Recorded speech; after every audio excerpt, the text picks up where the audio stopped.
Tripoli to uncover how things really stood. A warning on the streets of Tripoli. I want to say to Al Jazeera, wake up, because you are in dreaming. No one can kill Muammar Gaddafi. All Libyan will Muammar Gaddafi. At the heart of the criticism, reports that Gaddafi's warplanes bombed and killed dozens of protesters in the capital city. Future of Libya appears to be on a knife edge. Fighter jets have been bombarding the capital, Tripoli, reportedly on the orders of leader Muammar Gaddafi. Later on, they told us that Tripoli is bombed by Air Force and heavy guns or something like that. And completely it's not true. The truth seems more to be a city going about its everyday business. These are hardly the pictures of a city on the brink of war. Meanwhile, Libya's capital Tripoli is bracing for what could be another night of gunfire, explosions and fighting. Eyewitnesses say warplanes had been firing at opposition supporters from the air.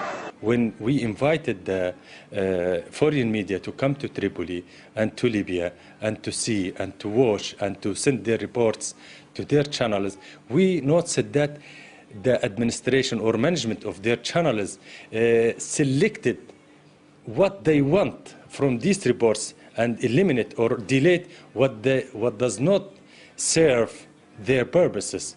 Which is why people here are angry. Mohammed's taken a few days off from his work as an engineer to join the throngs of Gaddafi supporters in downtown Green Square. They're hiding this. They're hiding this. What's going on now? Okay, all the people are here, just, of course, yes, just to be supportive for our leader Muammar Gaddafi. Okay, and they want to hide this. But, say analysts, it's not just what's being hidden; it's also what's actually being said. What we're getting is a pro-U.S., pro-Pentagon, one-sided picture of a situation which fills the media with the idea that there's freedom fighters involved in Libya and that there's a government regime that's been an atrocious terrorist government for since 1970, roughly. This is nonsense. Here, the Jazeera, you say I'm not in Tripoli, maybe I'm in Afghanistan, maybe I'm in Iraq. The war is clearly not in Tripoli. And just as clearly, Western media has been a little too quick to write off Gaddafi. Holislia, RT, Tripoli. And for more on this now, we are joined live from Tripoli by RT's Paula Sleer standing by. So, Paula, it seems that there is some kind of internal game going on in Libya. What else have we heard about the possible negotiations between Gaddafi and the opposition? Well, Matt, there certainly is some kind of internal game with a lot of conflicting reports. On the one hand, we're hearing from opposition groups that Muammar Gaddafi is in talks with them. They say that he's asking for an opportunity to escape the country and that he's proposed a meeting of parliament to agree to a transition period to pave the way for him to leave. These opposition groups also saying that he wants immunity from criminal prosecution and permission to take out of the country large amounts of cash. Now, all of these reports have been rejected by Gaddafi. He has denied these kind of claims on state television. The opposition also saying that if he leaves now, they would not consider seeking prosecution through the International Court of Justice. But as I say, we're not hearing any confirmation of this. In fact, the exact opposite from the Gaddafi regime. At the same time, there's a lot of movement on the international stage. There are still discussions for a no-fly zone to be implemented.